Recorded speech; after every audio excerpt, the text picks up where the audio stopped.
Situadas en el altiplano del Campo de Montiel, meseta entre las provincias de Ciudad Real y Albacete, estas lagunas conforman el Parque Natural de las Lagunas de Ruidera. Estas 15 lagunas del Valle del Alto Guadiana se extienden a lo largo de 35 kilómetros, ocupando una superficie de 3.772 hectáreas y junto al Parque Nacional de las Tablas de Daimiel, constituyen los dos espacios naturales húmedos más llamativos de Castilla-La Mancha. Este parque natural, declarado así en el año 1979, de singular belleza paisajística, lo hace único en la península y solo es comparable en Europa a los lagos de Plitvice en Croacia.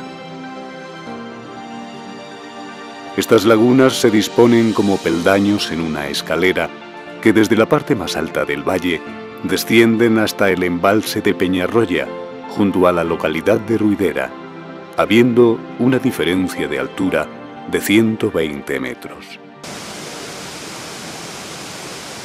Desde el Jurásico inferior, la acción del agua sobre el material calizo del terreno ha ido modelando el paisaje con manantiales, arroyos, afloramientos de agua, cascadas, acuíferos subterráneos y complejos sistemas de lagunas separadas por presas naturales de piedra. Estas que vemos son de más de 10.000 años de antigüedad, barreras formadas por la precipitación de carbonatos cálcicos del agua. Estas cascadas naturales se denominan travertinos. Como consecuencia de todo esto, se crea el nacimiento del río Guadiana. Hacemos un recorrido por las orillas de este singular paraje natural. Las lagunas atraen a muchos visitantes amantes de la naturaleza, pero nosotros queremos ir más allá y desvelar los secretos que guardan sus fondos.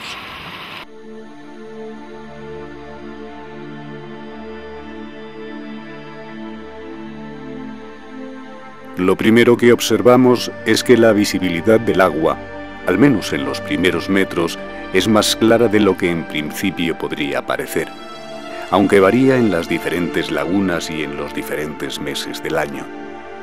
La profundidad media es de 10 metros, siendo la mayor de 25.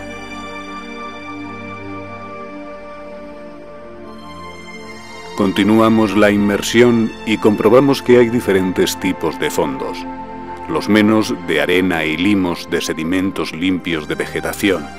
En su mayoría están cubiertos por un grueso manto de diferentes algas, con una densidad que a veces nos sorprendió, siendo tan tupido como una alfombra. Algunas de las algas llegaban fácilmente a la superficie. Esta maraña de vegetación nos impedía continuar, obligándonos a dar la vuelta para dirigirnos a zonas más abiertas.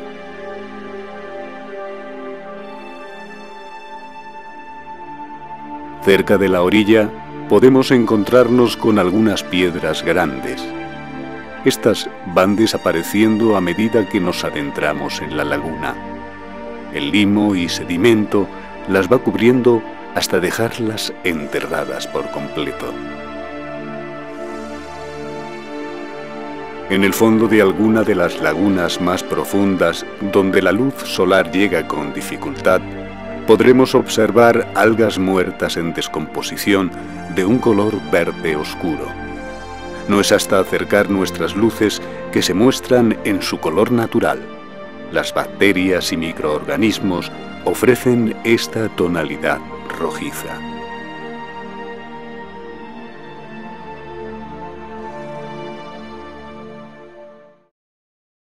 En algunas orillas vemos árboles caídos, víctimas de la erosión, caen sobre la laguna. Estos fondos cubiertos por árboles y grandes ramas que reposan ahora sobre el lecho de la laguna ofrecen un escenario fantasmagórico de lo que un día fue parte de una arboleda. Nos dejamos llevar por los juegos de luces que irrumpen entre las ramas, pero extremando las precauciones, para no sufrir algún enganchón fortuito con nuestros equipos de buceo. Los árboles que aún se mantienen erguidos nos recuerdan a los manglares, aunque a diferencia de aquellos, estos están muertos y con el tiempo el tronco se irá pudriendo hasta caer. La mayor parte de las orillas están franqueadas por una densa línea de juncos. La anchura de esta dependerá de la rapidez con que la laguna alcance profundidad, ya que éstas crecen en las partes someras. Junto a este entramado de plantas podemos observar grupos de alevines que aquí encuentran protección y que no dudarán en adentrarse entre los juncos si se sienten amenazados. Estas plantas juegan una labor muy importante como guardería. Bueno, la Laguna Cerruidera es un parque natural que desde el año 1979 que se declaró como parque. Lo componen un rosario de 15 lagunas que están todas unidas entre sí. Están todas unidas porque en realidad es un río, es el río Guadiana, ¿no? Es el río Guadiana en su nacimiento, que nace todo de acuífero subterráneo, y lo que va a ir haciendo el río es que con la precipitación de la cal que contiene el agua va a ir formando barreras naturales, represando el río, formando estas 15 lagunas, ¿no?, que tenemos en el parque. En cuanto al buceo, bueno, pues a nivel técnico, pues el buceo en las lagunas de Cerruidera pues no difiere mucho del mar, salvo tener 2 o 3 cosas en cuenta, como puede ser la flotabilidad, que cambia un poquito al ser agua dulce, que buceamos a poca profundidad, un poco el aleteo por el tema de no levantar mucho el fondo, pero por lo demás simplemente cambia poco. Lo que sí cambia mucho es el ecosistema. El ecosistema es totalmente distinto. Esto no es el mar, lógicamente, esto es un ecosistema de agua dulce, además único en gran parte de Europa e incluso a nivel mundial. Y sí que es bueno que vengamos con la mente abierta a ver algo nuevo, algo distinto. ¿Qué vamos a ver? Pues vamos a ver unos fondos tapizados de lo que es el pulmón del parque, que es las praderas de charas, de carófitos que están aportando oxígeno al agua y que van a crear un ecosistema donde va a proliferar pues una fauna bastante interesante, una fauna de agua dulce, autóctona, como pueden ser las bogas, vamos a ver también barbos, blenios pequeñitos, también parecidos a los del mar, algún molusco, galápagos también, etcétera. Y también otra fauna que no es autóctona, es introducida, como pueden ser las carpas, los percasoles, black bass y el lucio, que es una de las especies más espectaculares que más gusta a la gente, ¿no? A lo largo de todo el parque, pues nosotros buceamos en distintas lagunas, empezando por la parte de arriba, pues las lagunas que hacemos empiezan las más altas, que son la laguna Tomilla, la laguna Tinaja, buceamos también en la laguna Salvadora, la laguna Santos Morcillo, la laguna Batana, la laguna Colgada y la laguna del Rey. Sabremos que nos acercamos a una surgencia cuando notemos corriente. Estas surgencias pueden estar junto a la superficie o sumergidas unos metros. En su cercanía podremos observar aguas limpias y frías. Contrastan con la tonalidad verdosa que irán adquiriendo en la laguna. Los canales de salida de las surgencias son angostos, apreciándose la corriente del agua que sale del interior. Paredes estrechas que poco a poco se van cerrando en lo profundo de la tierra hasta llegar al acuífero.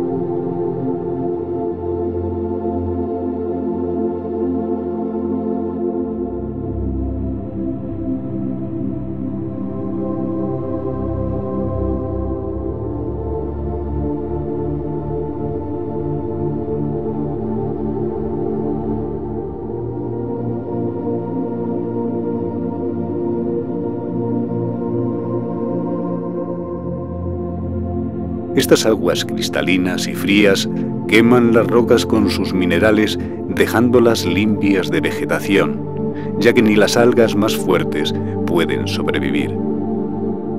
Será necesario separarnos unos cuantos metros de la surgencia para poder encontrar vida vegetal. Cuando estas aguas frías se liberan en la laguna, crean una barrera perfectamente visible debido a la diferencia de temperatura.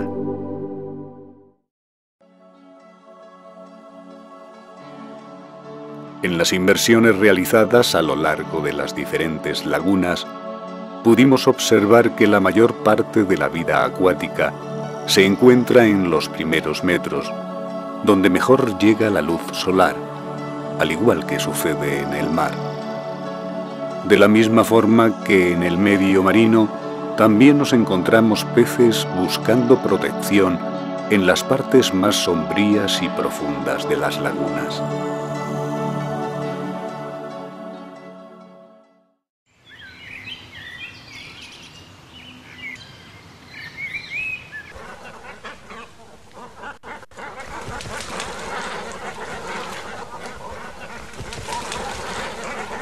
Las lagunas albergan una sorprendente riqueza biológica de especies animales y plantas, aunque son las aves acuáticas las que conforman el grueso de la fauna.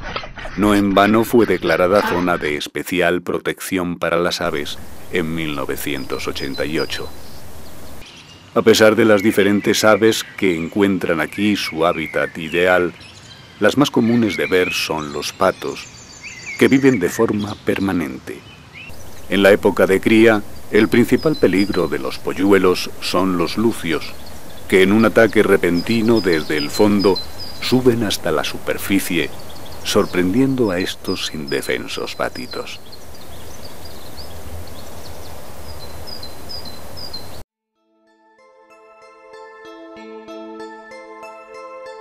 Hay dos cosas que nos llamaron la atención en la laguna Tinaja: colonias de algas típicas de acuarios y las grandes carpas que viven en la orilla sur de la laguna. Son muy esquivas y nos costó acercarnos a ellas, haciéndolo sin respirar de nuestros equipos, ya que el ruido de las burbujas las ahuyentaba. Son peces de gran tamaño, habiéndose registrado pesos superiores a los 25 kilos. A lo largo de la inmersión, parece que estos peces no dejaron de jugar con nosotros, al gato y al ratón. Es fácil ver alevines de esta especie de pez llamado black bass, pero no lo es tanto ver adultos de este tamaño, con una longitud de unos 50 centímetros y cerca de 4 kilos de peso. Este pez, originario de Norteamérica, fue introducido en la península para la práctica de la pesca deportiva. Pero si hay un pez que nos llamó poderosamente la atención, este fue el lucio. Es un pez de gran tamaño, introducido en los años 50 por la Administración para la Pesca Deportiva.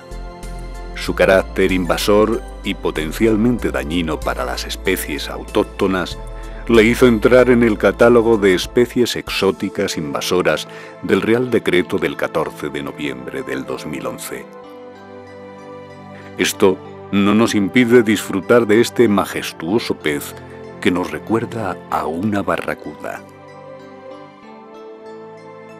Nos los podemos encontrar junto a la orilla, a muy poca agua, nadando entre las ramas de los árboles caídos, en aguas abiertas donde reposan sobre el fondo y en los lugares más profundos y confinados de la laguna. Les hemos visto de diversos tamaños, pero la mayoría sobrepasaba el metro de largo.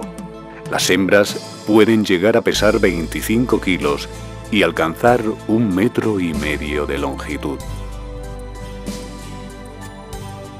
La boca característica de estos peces en forma de pico de pato oculta una poderosa dentadura.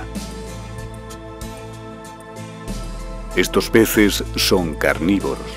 Se alimentan de otros peces, alevines de su propia especie, reptiles, aves y pequeños mamíferos. Se les puede ver acechando a sus presas, inmóviles, mimetizados con el entorno que les rodea para no ser vistos. Una fuente importante de proteínas se las proporcionan los cangrejos de los que se alimenta, encontrándonos restos desperdigados por el fondo. En las lagunas conviven dos especies de estos crustáceos, los autóctonos de color verduzco, tamaño medio, con pinzas no exageradamente grandes y no mostrando agresividad hacia nosotros. De mayor tamaño, color rojizo, más armado y de carácter más irascible, nos encontramos con el cangrejo americano. Esta especie endémica del Golfo de México de los Estados Unidos fue introducida para la pesca. Aunque esta especie es invasora, proporciona alimento a peces y aves. A los lucios les gusta el agua fría y el agua que subyace de las surgencias tiene esa característica. Por ese motivo es fácil salir a su encuentro. Estos peces, cuando llegan a la edad adulta, están en lo más alto de la cadena alimenticia y no tienen depredadores naturales. Esto hace que sean confiados con los buceadores.